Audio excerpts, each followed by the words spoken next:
hotter the conflict, the greater the triumph. A theist serpent may be overcome by a swarm of ants. Lead me, follow me, or get out of my way. Age wrinkles the body, quitting wrinkles the soul. Battle buddies. All right, we're here.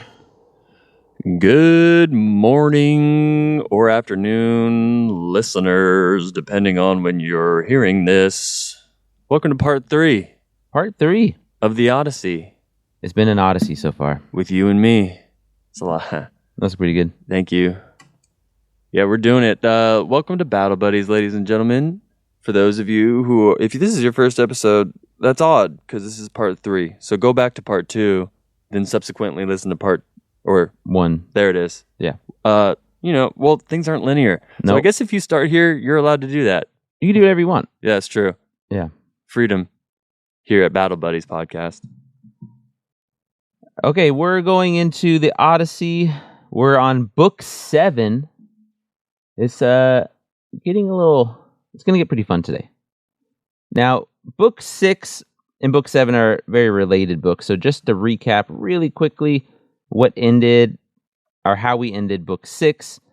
Odysseus washed up onto shore of this new place, and he found this princess named Nausicaa, who was playing like beach volleyball with her friends in the river. Very Top Gun moment, but I'm down for the gender swapped Top Gun moment that we need from the Christopher Nolan film. I hope he does that scene justice. Do you think they'll be topless like Tom Cruise was? That's what I'm saying. I hope. Who did it better? Who did it better? And then she gave him some clothes. He kind of supplicants to her. Yeah, can you remind the listeners of what supplicanting? Oh yeah, we're going to talk a lot about this book. Yeah, it is. It goes down. So is he actually doing it right there? Is he trying to do it? He is doing it. This is one of the famous paintings of the Odyssey. Oh, word? Yes. I forget when this one was painted, but painted a little bit later. By a little bit, could be thousands of years. You see the little mischievous kid behind her? Looking? Yeah. What's going on with him? We don't worry about him. Okay. Do you know what I'm talking about? What's going on there? It feels racist. Okay. And so we're just gonna move past it. We're gonna walk past that just because we don't have enough context. But that's not to excuse it. No. Supplicant. This happened. We talked about this a lot in the Iliad. Supplicating is when you essentially you give yourself up to this person, and usually it's to the leader of the community that you're in. So if I supplicant to the mayor of Vacaville, I'm saying, essentially my life is in your hands. And then there's in the Greek culture in this time period, there's rules to this. This is the Xenia stuff. So if I know the tricks, so I put my hand on your knee, and then I put my other hand to your chin, which is, we can see Odysseus got the hand on the knee, and then he's moving his hand. Yeah, he's reaching for it. Then you've shown that you understand the ability. In the Iliad, we also saw some subversions of it where people would do that, and then they'd still get killed by Odysseus and Achilles and stuff because, they're in war, so can't always do that. But overall, it's that kind of thing. You can also think about it as praying. So if you Google like supplicant right now, you'll see a lot of, I wanted to find some funny ones, but I didn't put any on here because they didn't quite match.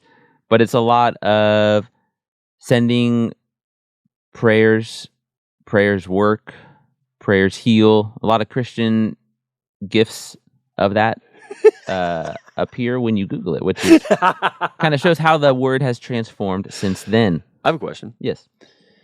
So I'm reading Shakespeare right now. I love this. And I'm wondering, do you think that medieval time periods, let's go with like 14th century, the whole kissing of the ring? Mm-hmm. Is that kind of... That's absolutely a supplication. Right? Yeah. Okay. And I feel... Okay, so let me dust off my Middle English stuff.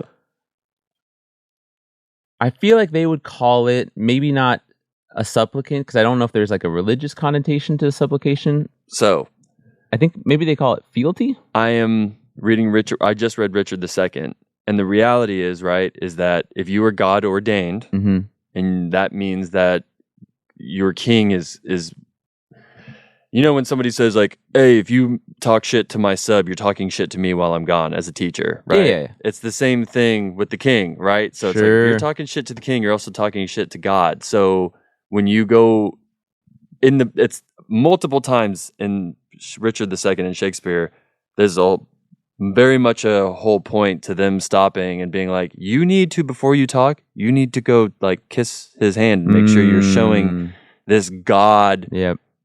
given king your respect in that way. I'll do a little research before we go into the Shakespeare, because I believe I have some stuff on how it works in that time period. I think it's fealty, and I think instead of it putting a hand on the knee and a hand on the chin, it's kind of like an open-armed thing. Like there's other forms of supplication. Fascinating. But that would make sense because Clovis is one of the early kings from like the quote-unquote Dark Ages, and then he converts, and then we have Charlemagne, who gets crowned by the Pope, which sets up the whole connection between European monarchies being related to Catholic gods. Would you... Until Napoleon subverts that, because he crowns himself. Which is... It's kind of metal. It's like the coolest thing he did. Yeah, that is good. It is the coolest thing he did. Follow-up question and last one before we move on, because I know I'm stalling here. You're fine. This is great. What would you say is perhaps our culture's equivalent to supplication? I don't feel like America specifically has one, which is a thing that I've been thinking a lot about. Does our... Okay, let's go even... Can we go even smaller? Like our community, maybe a group of friends? I feel like we do things on even grounds where we shake hands or we fist bump. But I don't feel like I see a lot of... Okay, wait, no, I do have one.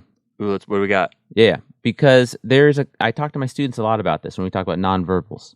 And a knowing head nod is a sign of respect and like deference to you, right? So if I nod down once, that shows you like, I'm respecting you here. Whereas if I go up, it's like we got to do this? Like, what's up?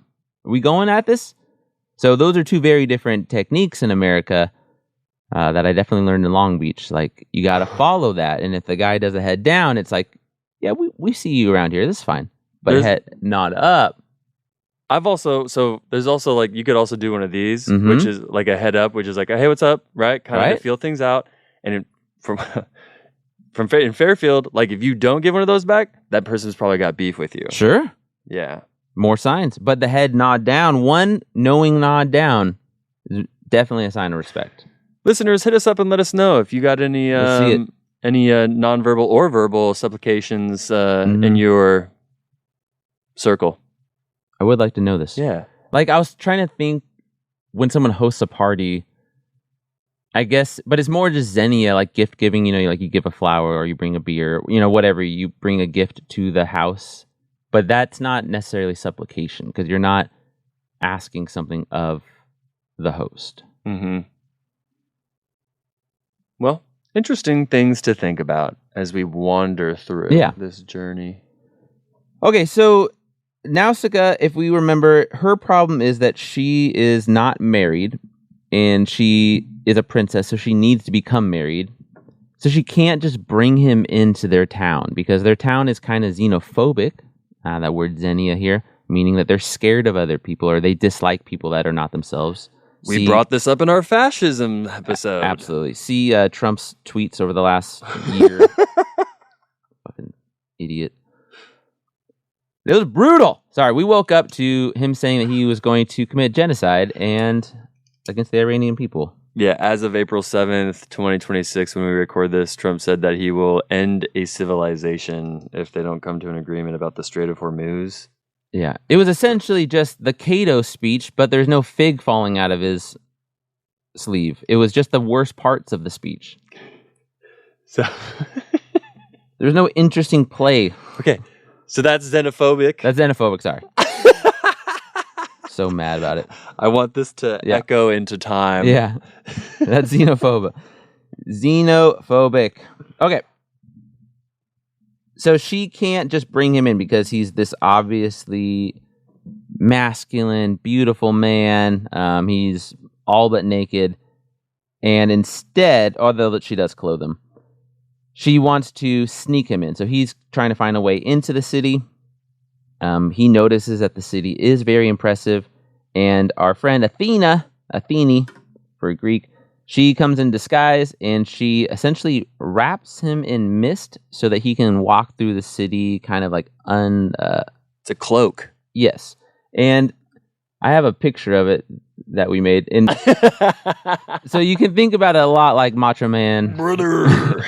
Coming in, a WWE, it's smoke-filled. Who is it? Who is it? Boom, appears. Oh, this is a great visual. If you're not watching on Spotify or YouTube right now, this is wonderful visual. Remember that Macho Man, Randy Savage, says that he is manly enough to cry, and I think about that a lot. Did he say that? Yeah, he did.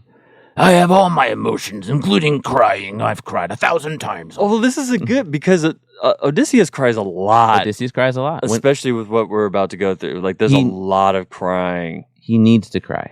So, do we think that our boy Matt Damon's going to cry a lot? Is he going to get an Oscar for the amount of crying that he does in the Odyssey? Does Matt Damon ever... He always does, like, the sad eye, Have I seen him cry in but a I haven't movie? seen, like, tears flow out. I don't know. I don't know if I always see tears flowing out of him. Whoa. I mean, I guess Saving Private Ryan, he cries an awful lot Oh. when that they're does getting happen. bombarded. That does happen. Kind of a little bit of a meltdown. Fair enough. Okay, so Odysseus goes into the castle. It's looking awesome. And he's told by Athene that he actually needs to go to the queen. The queen is Arete, and she is a descendant of Poseidon. I think her husband is her uncle, maybe. That's a little wacky do, but she's supposed to be super smart. So he goes to her instead of the king, which is just an interesting point of this place. And he supplicants to her. What we find is that he knows all the right words, right? He says all the right things. He clearly speaks well. Everybody likes it. Everybody thinks that he does a good job of explaining himself, but he does not tell who he is. But he's got riz. He does have riz. He knows how to manipulate a court.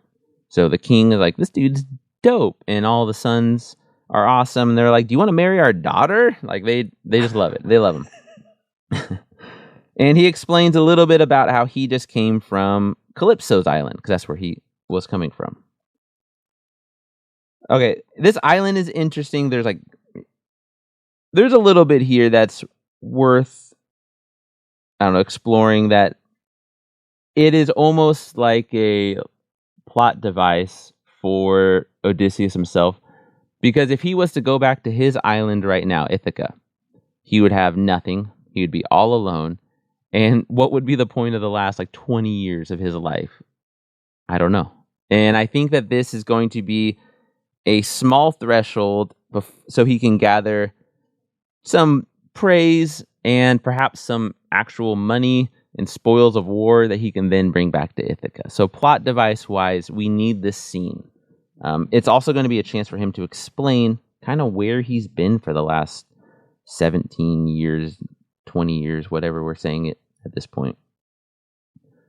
Then they go to sleep, they wake up, and it's time for Odysseus to cry like a little bitch. Dude, when I was listening to this story, mind you, so I'm like, when I'm listening to things, I'm typically working out or doing dishes, right? Super manly things. Yes. And I was just like, bro, how many times is this dude gonna cry? Yeah. I was like, but again, it's important to remember all the trauma he went through. Yes. This is like a deeply traumatized person. He's messed up. Yeah. But he also, especially in this first part of the book, his crying is not seen by everybody. So it's kind of like manly tear, where he winks away a tear or something like that. Towards the end, eventually he'll cry, and the king's like, "All right, tell us who you are. Like, it's time for us to know. No more, lollygagging." But in this first part that we'll get to, I think only one of the princes sees him cry. Do you think this story gave a lot of men permission to cry?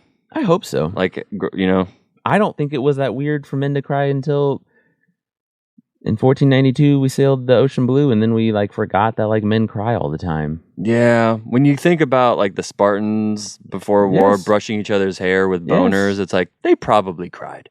Yeah, I imagine that when their lovers died, they were sad about it.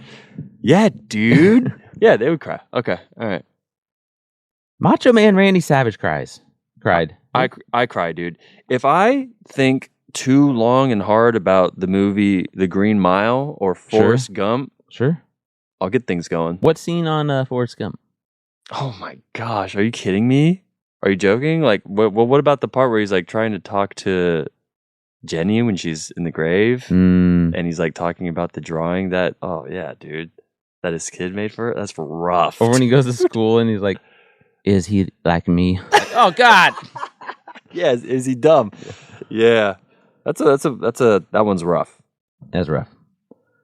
Okay, that next morning, the whole town island is in a tizzy because they hear about this guy. They don't get a lot of visitors, right? They get gods pretending to be people, but they don't get a lot of outsiders because they don't really like outsiders. And I believe Poseidon kind of made their island hard to get to in its own way. So everybody is excited. Everybody comes in the morning and everybody's impressed with him. He's doing great. So they obviously want to get some music going. So they bring a bard, and the bard starts singing about the Trojan War, because the Trojan War has been, almost 10 years ago now. And it's already becoming A fables. legend. Yeah. So they are singing about it. I believe it's about Odysseus and Achilles having a conversation. It's something along those lines. I hope this would be really cool to see in a movie. This is a cool scene. This is a framed narrative moment, right? We have a story within a story telling the story. He's linking things. These That's are cool. These are really good. And Odysseus gets upset about this because he's thinking about to all his comrades and about how great war was, or whatever reasons he's crying. And so I believe it's either the prince or a king. One of them sees him, and they're like, "Oh yeah, I got to save my boy here. He's not going to be able to make it through this." So they're like, "All right, it's time for sports." Yeah. And this is great. This is a great moment. This is a callback to our ancient sports episode, which definitely watch. It's one of my favorites, I think, that we've actually ever done, because I think about it all the time. And the sports that we have is essentially, we just have the Olympics. Okay, Olympics. We have Greeks. They have dancing in this one.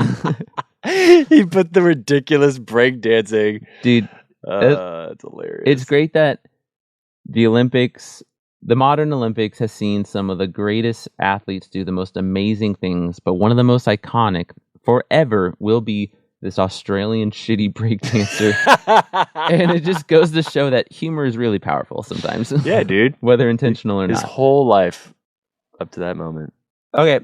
In the sports, we're going to have a whole bunch, but how do we get Odysseus to want to do it? The princes and, the aristocrats, they're looking at him and they're like, he looks pretty beat, because he's been, essentially drifting in the water for a week. And the water, they say, everybody is humble to the water. Everybody says the water can take anything away, right? The water will take your strength away. Yeah, because Poseidon's a fucker. Well, it's kind of Odysseus' fault too. We'll get there. Okay. But what they say is, even though the water has definitely zapped him, it's definitely taken away some of him, he looks like he's pretty strong. And we get this great egging on, or how do you get your buddy that can do something to do it? Well, you just start making fun of him. Yeah, you talk shit. You just talk as much shit as you can. But you have to do it in the right way, because you don't really know this guy, but he can do something. So you want to see what he can do.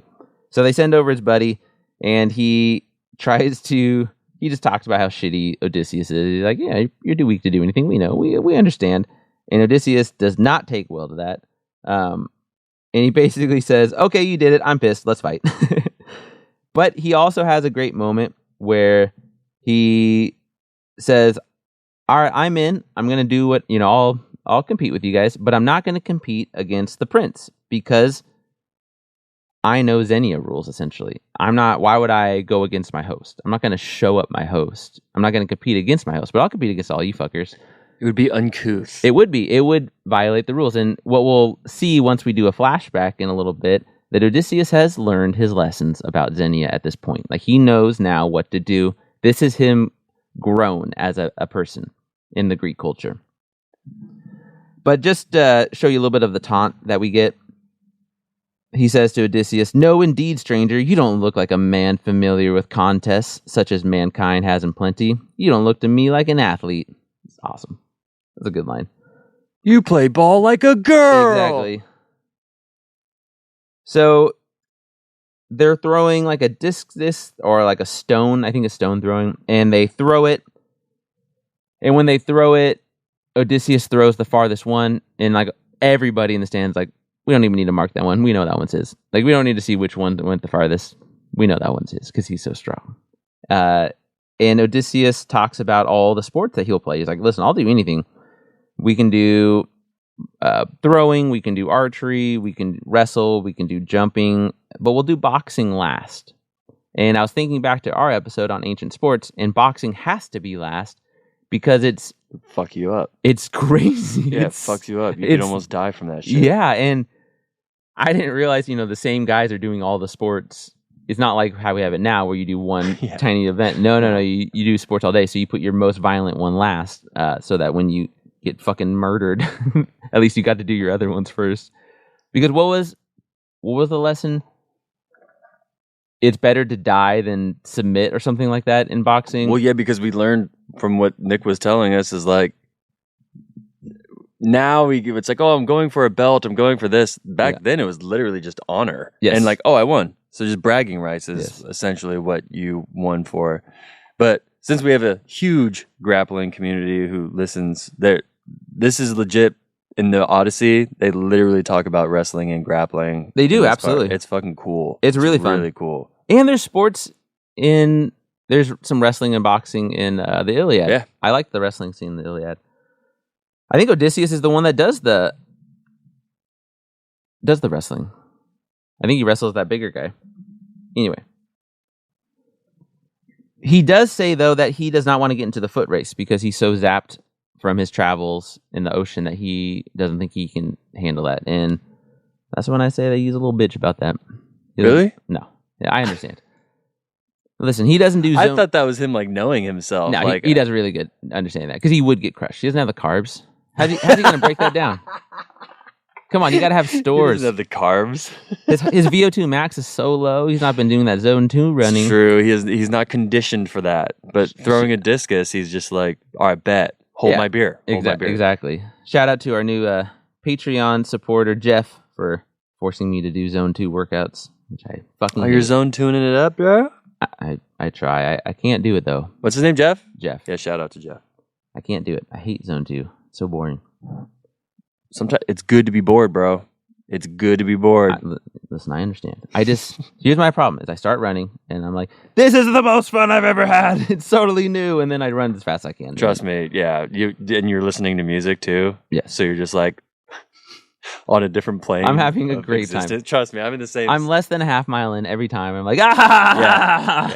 Yeah. I feel that. Yep.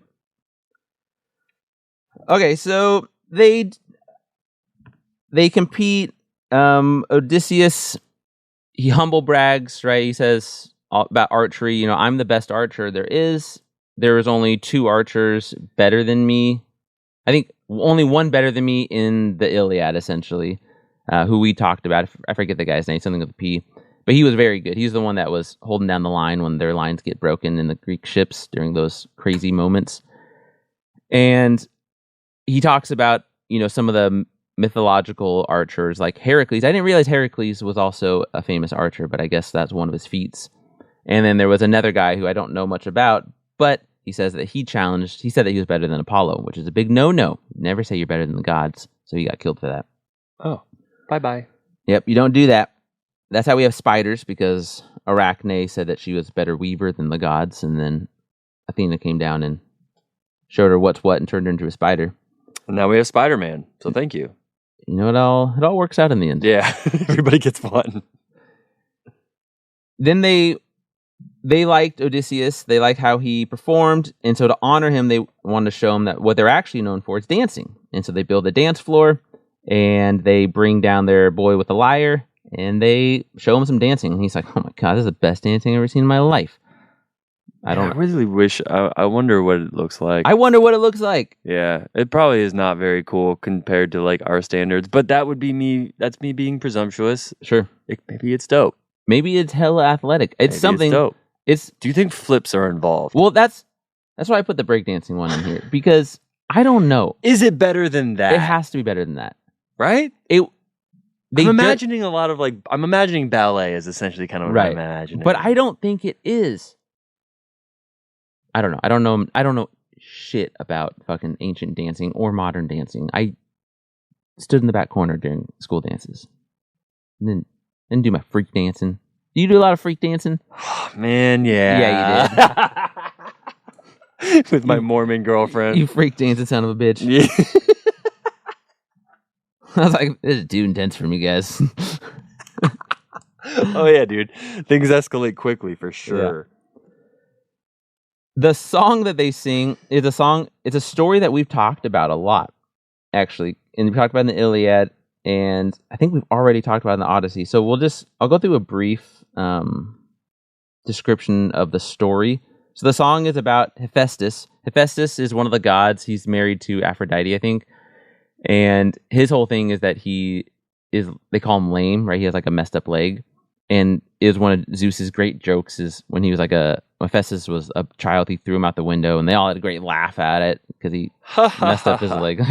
He's lame now. Child abuse is hilarious. And so Aphrodite and Ares, who I think they're siblings, they're all probably siblings, they're gods, they are having an affair and Hephaestus lays a trap of these like invisible wires and it captures them in the act. And so they're stuck, suspended above the bed. Banging? And like banging. Oh. And so they're stuck there in mid-sex, which is a crazy thing. And then he brings in all the gods so they can have a laugh at them. Like, look at them banging. They're stuck that way. Yeah. Man, that would be, I would be so uncomfortable. If another guy was like, hey, dude, come and check this out. I'd be like, dang, dude, do not bring me into this. I have to see your wife having sex with her brother. Like, why are you bringing me into this? This is rough. And there's some interesting things that happen from it. I mean, there's it's either Apollo or Hermes has like some great lines where they're like, hey, would you still sleep with Aphrodite? And he's like, even if that will happen to you, he's like, yeah, dude. She's the hottest god. She's the most beautiful being in existence ever. Still yes. And I was like, I appreciate the honesty from this god here. Still a yes. And then Poseidon's like, can we cut them down? Hephaestus is saying, no, I like this. And he says, I'll make sure Ares, pays you for the wrong that he's done to you. And Hephaestus is like, no. And so then Poseidon says, I will pay you for the wrong that he's done. And Hephaestus says, all right, I can't beat that. That's for some reason in the Xenia rules, when your superior says that they'll pay for the transgression of somebody else, you have to accept it to some degree. Which I like that. I do too. As if the adult in the room's like, listen, I will make it right. It ends now. Then everybody has to now say, okay. Yeah, because then you can go around and around and around forever, dude. Forever. Have you ever been out to dinner with somebody and you're like, I got it. And like, no, I got it. And you're like, but dude, for real though, like I actually do got it and it's okay. Yes. Yes. Sometimes it's okay. There's no authority on that. And so then it gets weird unless I totally understand that. Yeah. Before I had a job, yes, you do got this. I appreciate That's you. That's a different world. Different world entirely. This. Okay, they really like Odysseus after the song, and that guy who was taunting Odysseus kind of apologizes. They both understand what the guy was doing. So that's what broke it. That's what broke the taunt was the dance and the song. Well, and the performances. It's like, all right, dude, you're cool. Yeah, that dance was legit. Your calves looked so good during that ballet. Odysseus didn't dance, but he was saying like, you guys are the best at this. Got you. So he praises them as he's supposed to, and he does talk about their athletes, even though he's stronger than them with the throwing, he's like, you guys are great. Anybody else, you guys could have beat them. Keep it up, guys. Yeah, exactly. Like, fuck you. Oh man, I had an 8th grader. I'm teaching some of my kids chess, and I have a couple kids that I already know. And one kid, we were playing, and it was pretty even. I was like, oh, it's a pretty even game. He's like, yeah, I let you take a couple pieces so it'd be easier for you. And I was like, listen, man, you don't really know me that well like you think you do, because I've been in teacher mode my whole time that you've interacted with me, but I might lose it on you right now. Like, I might risk it all. You're going easy on me. I've been studying this game for decades, and you're over here. Well, I was like, I don't care that you're better than me. Is he? Yeah. Oh. But I care that you think you should. I was like, you're training me on suboptimal lines. Like, my ADHD brain will not take that. Like, you treat me with respect because I treat you with respect. And I had a big talk with him, and he didn't understand. He thought he was doing me a kindness, and it took him a little bit to realize like that I was legitimately. I was like, I don't know if I'll ever play you again because I don't trust you. It's disrespectful, is what you're saying. And he didn't see it that way, so we had a long, long talk about that. That's fair. Another man does need to straight up say that. Be like, don't just loot. Don't do that. Yeah, don't do that. Well, it's like, you're training me the wrong way. Now I think that was a good line that I played, but it wasn't. And so now I don't know your technique, and I'm gonna do it against the next guy. It's not honest now. I'm not getting better. That's what I want to get better. I was like, it's different if I was learning the game, but I'm not learning the game. I know the game. It was good. We had a good talk about it. So now that he has shown himself to be a man worthy of their time and their efforts, he is going to be given a bunch of like gold, essentially. They just all give him gifts. This is a part of Xenia stuff. This is also a big thing in the Viking culture, right, that we talked about, where Vikings love gift giving. Gift giving is their main source of, that's how their economy worked. That's why they were doing so many raids, is to get stuff to then give out. Right. Because even if they collected a bunch of it, I need to buy your loyalty through gift givings. It's their value system for sure. Yeah, it's weird not having. We take for granted having a currency, even though we have a fake currency. For how much longer, dude? I know, seriously. Oh my god! But if it went away, it gets wacky pretty quickly. And the amount of, it's an inefficient system because it is, I think, a lot like this, like a lot of gift giving stuff like that. I don't want to say too much because I have a story idea about it, but I constantly think about the idea of currency. Yeah. It's very interesting. Okay. So they gave him a lot of gold. Now this fulfills part of the plot and the hero's journey that we need, where the hero has to receive a certain boon. Like, they have to have evidence that they have gained something before they can return back to the ordinary world. So to us as the reader or the listener, we now know that we're getting close to the end chronologically, that this is about time for Odysseus to head back, because he's gotten a boat, the boat's full of gold and shit, so that he can come back to his house with a bunch of stuff that he didn't have before, because he has no more men and he has no more gold. He did his side quests. So a lot of times we call this like a boon. This is not what we call the ultimate boon, but it is a big boon for him. It is evidence that he has grown as a person. And again, it's a reward because he's finally shown that he understands Xenia. A boon. A boon. I've not heard this term. Yeah, boon is a gift from the gods. Really? Yeah, it's like a magical gift. But it doesn't have to, we don't use it necessarily as always a supernatural gift. We call that like the ultimate boon. But this would be a boon that you just receive. It's like a great thing. It's like when you're playing a video game and you level up. That's a boon. I'm going to start using this. Yeah, boon's cool. Okay. They ask the bard to sing the song of the Trojan horse. So we get to learn about the Trojan horse. Trojan horse is a lot of fun. Odysseus' big plan, and they're all hiding in the horse before the Trojans can... they take them inside, and I hope they do the scene well in the movie. I imagine Christopher Nolan's going to crush this scene in particular, because guys are trying not to scream because they're threatening to light the horse on fire, and so Odysseus is about to kill his own officers and soldiers because he's trying to get them not to scream out. It's great. There's so much drama, and you can just feel that.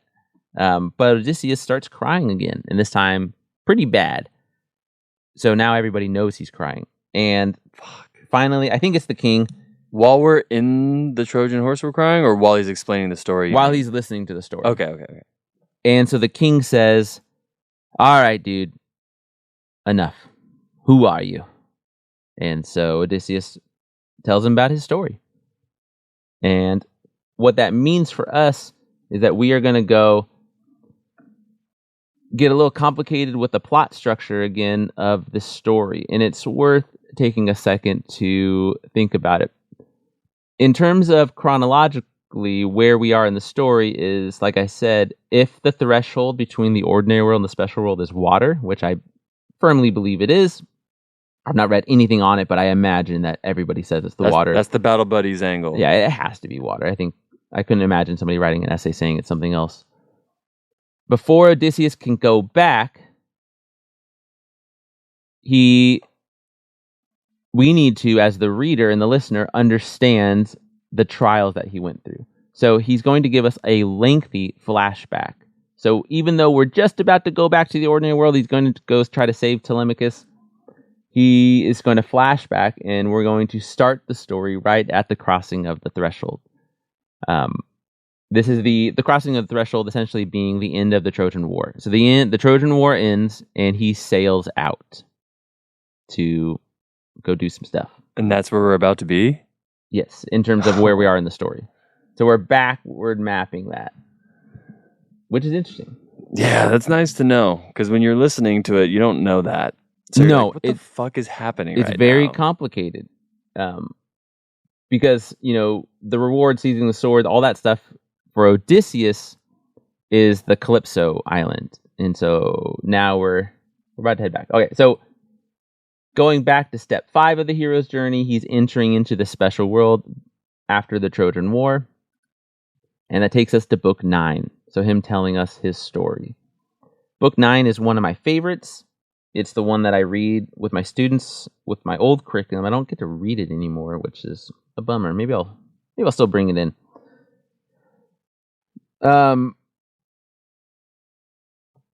Now we'll kind of do highlights of some of his journeys because there are a lot of journeys here, and they're all meant to be. How are we supposed to teach this part of the hero's journey? This is in Star Wars when Luke would start gathering his allies and start doing smaller tests. So he's going to meet Han Solo. He's going to have Princess Leia go with him. He's going to have Obi-Wan come with him. He's going to meet Chewbacca. He's going to have C-3PO and R2-D2. He's going to gather up allies. He's also going to have enemies reveal themselves. So Darth Vader reveals himself to him. The Stormtroopers reveal themselves. So this is a part of the story for the listener or the reader to understand who's good, who's bad. Yes. And it's about smaller tests. So smaller tests to show character. Yeah, show character growth, show character limitations. What can they do? What can they not do? Values. So when Luke and R2-D2 are able to stop the garbage chute from crushing them, like that's a success. Mm-hmm. But then him not being able to defeat Darth Vader and Obi-Wan having to sacrifice himself, that is not, right? That's a failure. Although we'll see that was part of the hero's journey as well, because your mentors have to die. And that's basically is that really a rule? Yeah. They don't have to always die, but they have to leave the story. Because think about it. You're training your son, right, to be a better version of you. If you are always in as good a shape as you are now, there's no need for your son to become better than you or become you. Whoa. So you have to either, in real life, this would be us getting older, right? And like losing our strength and losing our abilities to maintain everything. And so then we need somebody else to take over. In stories, we explain it symbolically through that character either dies or leaves the story so that there is a need for this character to rise up to this new challenge. Dang. The Star Wars analogy is pretty perfect. It's good. Crazy. Yeah. George Lucas loved himself some Joseph Campbell. Yeah, it's all exposing itself through this Homer experience. Now, the first thing they do after the Trojan War when they sail off is they go to an island, the Kikines, I think, and the Ismaros. It's bad. They Odysseus is so cavalier about it, but they're like, yeah, we slaughtered all of the people, all the men, and we captured all the wives, and we put everybody in slaves, and we took all their stuff. And this is after Troy. this is after Troy. So They're feeling pretty good. So, I mean, let me go ahead and bring this back to modern terms. We used to say a thing that when we got back from overseas, we just wanted to drink, fuck, and fight. Sure. And there's kind of truth to that. Yep. Like, you definitely do want to just kind of like mount something. I don't know. There's this like, there's this show on HBO called Rome, and my favorite character is Titus Pulo. And after every battle that they do, he's always like, I can't wait to get into town and just like fuck and drink, get drunk and fight someone. And it's like, I think it's like a release for a warrior. I don't know. Absolutely. It's like a primal thing to do. And I think the subtext is also that it's been a 10-year war, and they don't have a ton to show for it. Or I personally think if I was just a grunt soldier, no matter what spoils I'd be allowed to carry, it wasn't enough to lose 10 years of my family. I was going to say, like, is there ever enough spoils for a war? Like, no. War's fucked. Yeah. So they have very poor behavior there, and they stay there so long that the Kikanes, they get reinforced by chariots and neighboring, they essentially call in, conscript their army, and then they kill a bunch of them because I don't know why they stayed there. And they wanted to perform so badly. I mean, we just talked about why, but it doesn't go well for Odysseus and his men. So they lose, I think, 6 men per ship right away, getting away from that. So right away, I think that we're supposed to judge that as a bad test. That's a failure. Yeah, you guys made a boo-boo. Yes. Ironically, I don't think the issue was killing all the men and turning all the women into slaves and plundering all the stuff, which modern... Bad. Don't do that. I think their thing was, getting greedy, staying too long, trying to get too much. Yeah, they were trying to perform some type of catharsis that was clearly too gluttonous and ego driven. But it clearly is, it resonates with the listener of this time period. So it must have been not uncommon for people to raid on their way back from a conflict, which I do think that makes sense. Especially if you're conscripted,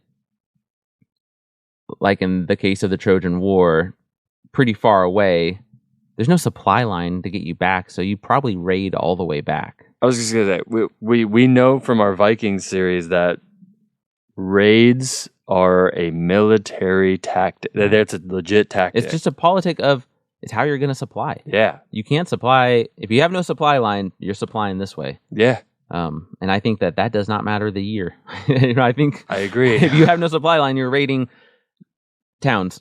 That's just all there is to it. I look at homeless people who have to steal food. Absolutely. on an individual level. So yep. Yeah.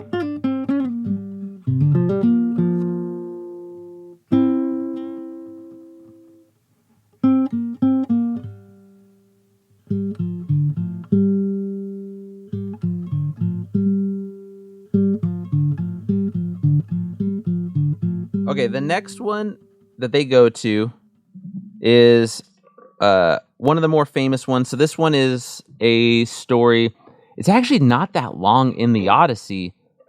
I thought it was going to be a lot longer because of how many times this one is portrayed in like modern media, which is the Lotus Eaters. You see Lotus Eater stuff all the time, and I think it just resonates really well. But as far as the impact on the story, it doesn't impact them a lot. Basically, they go to an island, and it's called the Lotus Eaters. And if you eat this lotus, you will essentially suffer oblivion. You won't want to leave. You'll just want to stay and eat lotuses. It's drugs. It's just drugs. Yeah, it's just like a heroin type of a situation, or wine, or it's supposed to be indulgence and addiction. And the way he gets them to, he can't get his soldiers to leave and come back on the boats. So he ties them all up to his boat and makes them essentially go through withdrawals. Oh, God. Yeah. So you can see why this story, even though it's not very long, resonates so well, because addiction's in every culture since the dawn of time. And I imagine, shout out to our sailors, I imagine sailors resonate with this one because they port. Yes. And when you port, you consume. And then you got to get your buddy go back back to the on. boat. Yeah, like, you have to come onto this boat. And the guy's like, no, like, I found XYZ. Like, why would I ever leave this? Have to. Yeah. And then you got to come down while you're in the middle of an ocean. That's crazy. And you could see, I think one of the Percy Jackson ones did it as a casino, which I think is a really good idea because a casino is built to be a Lotus Eater. Oh, 100%. There's no clocks in there, dude. There's no clocks. There's extra oxygen. You know, like everything is designed to make you want to stay there more. Engagement. So I thought the casino. I don't hate that. No, I think the casino is a very clever idea for a modern For a take. Disney take. Yeah. So they finally leave there, and then they go to my favorite one, which is the Cyclops country. So they round this island, and they are in this nation of Cyclops. They go to the main island, and they find a big cave. In the cave, they eat some of... They see milk and cheese and like goats and sheeps. And so they're kind of breaking Xenia, but not totally, because it's this stuff I'm unclear. I've tried to read about it because I teach it to my students about like whether or not they are following Xenia here because they're eating the host's food, but the host isn't there, and they're in desperate straits. So there might be some gray area for Xenia in terms of like ancient societies. Can't it also just be a part of the test, though? Since we're in that, like... It is. Well, there'll be more explicit who does right, who does wrong in a second. But that first initial part, it's unclear if Odysseus is in the right for doing that or not. I see. His soldiers say, let's leave. Like, let's just grab the sheep and go, which I think is the right idea. But Odysseus is pretty full of himself, you know. Yeah, because if you're seeing milk and cheese, you now are seeing human intervention. Yes. So... And I think he says something to the effect of, you know, we'll talk to our host and we'll explain what we're doing. So he's not worried about that in terms of... He's like, I'll talk us out of it. Yeah. So it turns out it's a Cyclops named Polyphemus whose cave they're in. And Polyphemus is... Cyclopses are huge. They're sons of Poseidon, which is why Poseidon hates Odysseus, we learn later on. So this is the failure of this trial will explain why Poseidon has hated Odysseus for the whole story so far. Can I make a... Can I be vulnerable for a second? I love this. Leela from Futurama, the Cyclops. Mm-hmm. Pretty hot. Pretty hot. Yeah.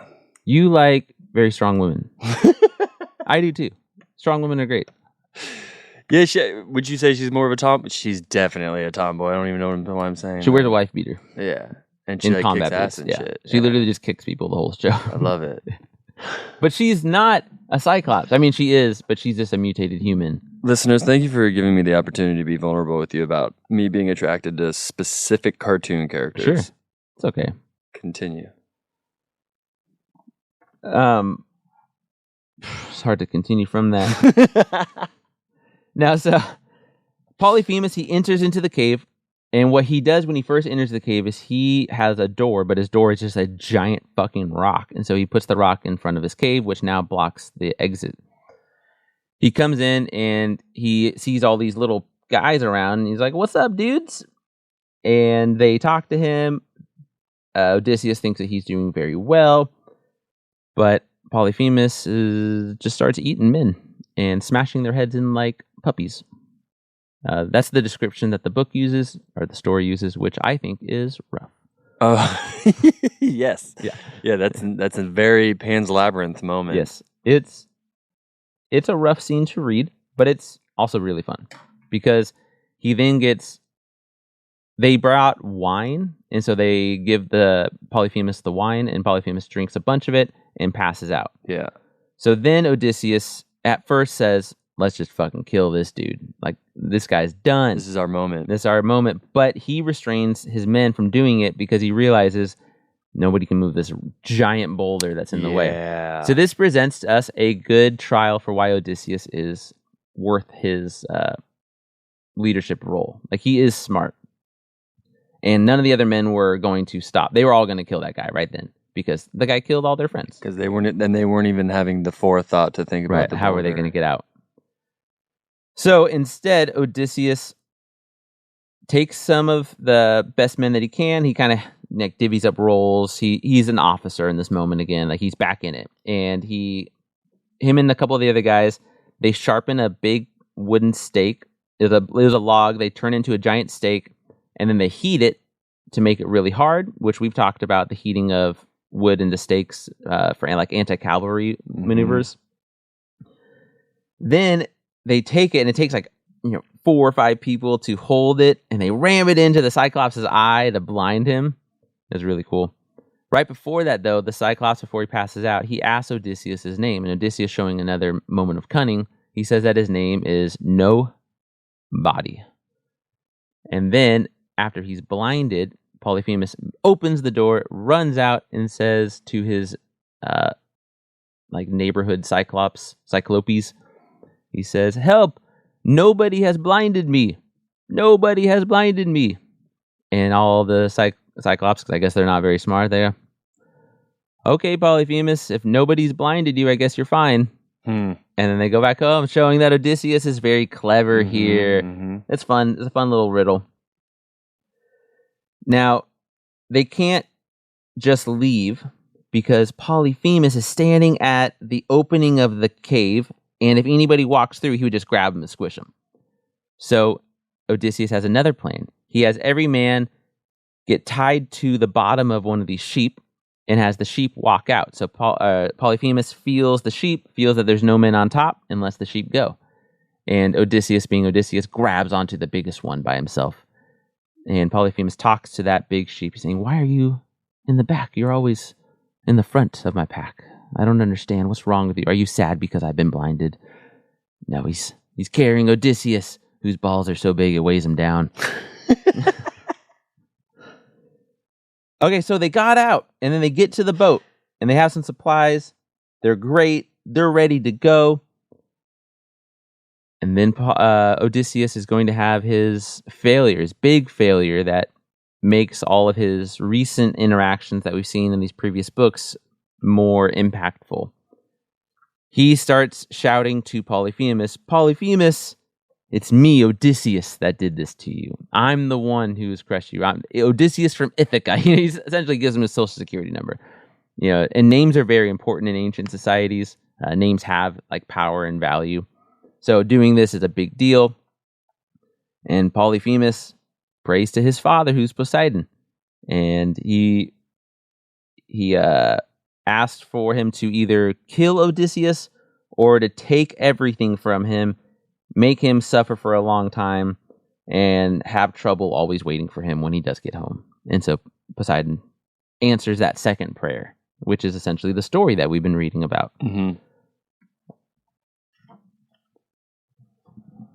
Interesting. So that's the Cyclops. All right. Now we go to one of the other famous little adventures of the Odyssey, which is the story of the wind. The wind! This one's kind of heartbreaking. They go to this island after that adventure. They get to this island named Aeolia, and this island is like a floating island, essentially. It's just like this magical place. This place is awesome. And they like Odysseus. Odysseus does a great job talking to them. He's learning some of his lessons, right? He's doing better. But when he goes there, they give him a bag of wind because they have the bag of all the winds. And they say, just one thing, though, don't open it all the way up or else all the winds will go out and, it'll make a tempest. So they give him some treasure too. It's not really clear to me. But they start sailing back for home. And now they have the wind to push them. They're on a sailboat. It's great. They're flying. I think they can see Ithaca. Like, this is how close he gets to home. And this is this is only like 1 year after Troy. Rough. And he can see home. But then his soldiers start having this debate. They're like, they didn't give him wind. They gave him, precious stones and gold and treasures. And he's going to hoard them all for himself. So they go over and rip open the bag, and all the tempest is released, and they get essentially shot all the way back to Aeolia, to the very beginning of their journey. And they're just devastated. Odysseus is like a broken man. He saw his home. He was about to go home. And he goes back to Aeolia. He's like, "Can I have another bag of wind?" And they say, "No. Clearly the gods don't like you guys. We're not going to talk to you guys anymore." And they send him on their way, which is pretty brutal for him. They go to another island. It's Wait, filled. so does he have to continue hanging out with these fuckers who just did who let the wind out? Yep. Oh, bro, I would murder you. Yes. Well, that becomes an interesting thing. I think part of the issue is that Odysseus didn't have their loyalty.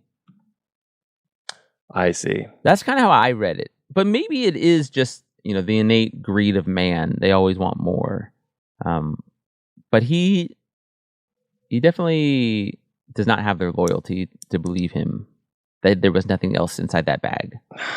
I don't know. It could also just be the power of gossip and rumors. Sure. Like they just sat there and were like, it's not in that bad. It's like you're basing this on. Right. So I don't know. I don't know how to feel about it.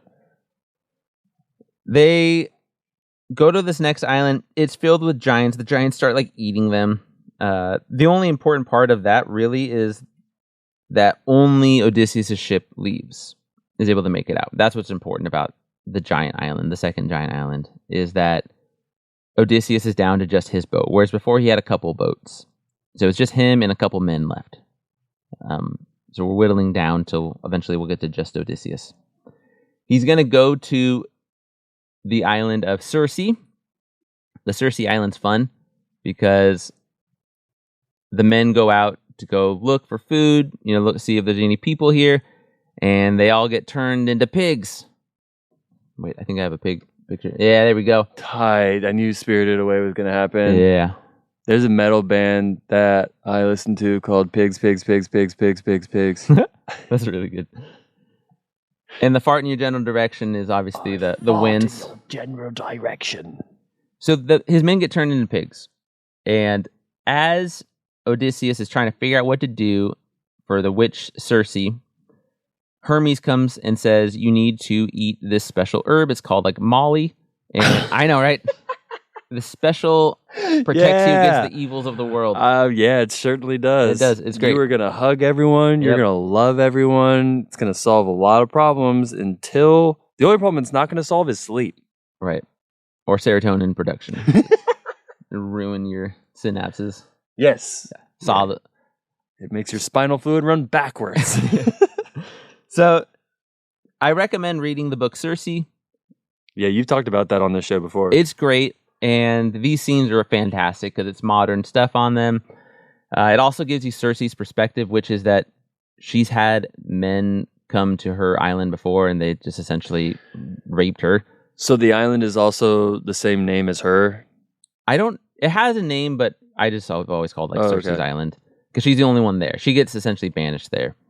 But she, in the book, her turning men into pigs is like a defense mechanism that she has because of how evil men are alone. Is that where the term men are pigs comes from? I don't know. It definitely helped, that saying. Yeah. So he's able to withstand her poison and then turn his men back into men through Circe's magic. Then, as it happens, Circe and Odysseus become lovers immediately. Because, of course, they do. Because everyone loves Odysseus. I love Odysseus. He's great. Yeah. He's very manly. He seems like he's definitely a top. Yeah. And if he is a bottom, he generates a lot of power from the bottom. Powerful guy. They spend about a year here. It's actually a time when Odysseus kind of lets himself down in terms of his priorities to his wife and kid. Because the only reason why he's wanting to leave is his soldiers are like, can we go? Yeah, you're there a year. Why are we here a year? We don't need to be. We could have left months ago. And remember, they've only been gone for about a year after the Trojan War. They still think that they're quick to go home. And they've just gone through these crazy trials over this past couple months. And they're like, let's get out of this place. But he is, with a god. And, I was thinking about this. How would our wives feel if we were forced to bed a god so that we don't die and get home to them? I think that Hannah could understand it. I don't know if she would ever, let me kiss her again. That might be done, but I don't think she would divorce me over it. But if No. I stayed an extra day, Different story. that one's on me. Yeah, that one is a little on you. And, that would be a different story coming home to that. And there's another book that I read called, I think, The Trojan Women. And it's Odysseus's wife writing letters to him throughout the years. And one of her letters is about the Cyclops. I heard about the Cyclops story, and just like you to, trick this guy, but you had to say your name to him. You had to get that extra, the last word, and that caused you more heartache and took you longer to get. Your ego is keeping you from being home. And then with Cersei, why did you stay so long? It's great as the wife figuring this out. Like, why?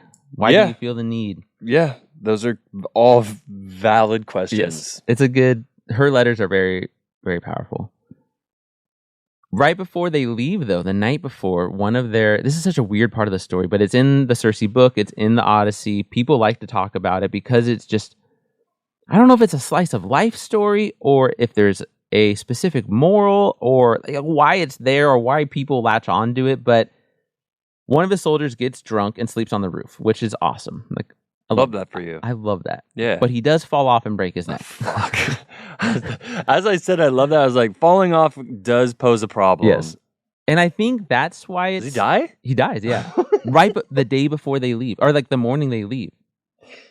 He gets drunk, sleeps on the roof. That specifically is in all these other stories? Yeah. It's really interesting. It's a retold part. Like, not all of the Odyssey gets retold. Like, the giants killing all the other boats. Like, that's not always retold and modernized. But this last scene, if you do Cersei's Island, you usually do that scene. And I don't necessarily understand why. I think we understand the whimsy of it, right? You drink and let's go on the roof. Like, that's fun. And let's sleep outside. And then there's a consequence because you've actually made yourself dumber for a little bit because you've drinking alcohol. And then you kill yourself. Yeah. The day before. And I guess it's heartbreaking because he's about to leave the island finally. So it goes. Crazy. Yeah. That's a so it goes moment. The only thing else that we need to talk about for this book to end it is that she says you can't go straight home. Essentially, he has to go to Hades now. So this is one of his big tests that he needs to actually do. Like essentially hell? Yeah. He needs to go He needs to go talk to a prophet, a dead prophet. How are they going to... I want to see Christopher Nolan do this. This scene is cool. So that we have 2 more episodes, and we'll go a little bit faster and just focus on a couple scenes. So next episode, we're basically just going to focus on the Hades scene because it's so fucking interesting and you get so much from all the dead people he talks to. And then on the final episode, we're going to just do him and Telemachus trying to regain Ithaca because that's just good-natured fun and a lot of bad behavior from all parties. And then we'll do a Patreon episode after we go and watch the Christopher Nolan movie. Absolutely. Which I think we're going to have the Dune crew come with us. Yes. Yeah, dude. It's going to be fun. That's going to be a great time. Yeah, the Odyssey is fun, dude. Thank you for covering this before the movie comes out. It's going to be fucking interesting to watch Christopher Nolan try to adapt this. I know. It's so big. There's so much happening. There's a lot going on. And there's a lot of choices to make when you modernize it. You can't do it through their lens. You can't have them killing the men and taking the women as spoils as a good thing. Nah. Because it's not going to sell. No, people are going to be like, this is straight up trash. Yeah. But dude, you can't also totally eliminate their authentic reasons for going. Totally. So that becomes, I think, a very interesting That's why it's going to be. That's why I'm excited to watch it. Yeah. Well, I'm excited to record the next episode, and we got more episodes coming your guys' way, and we appreciate you for listening. And until next time, so it goes.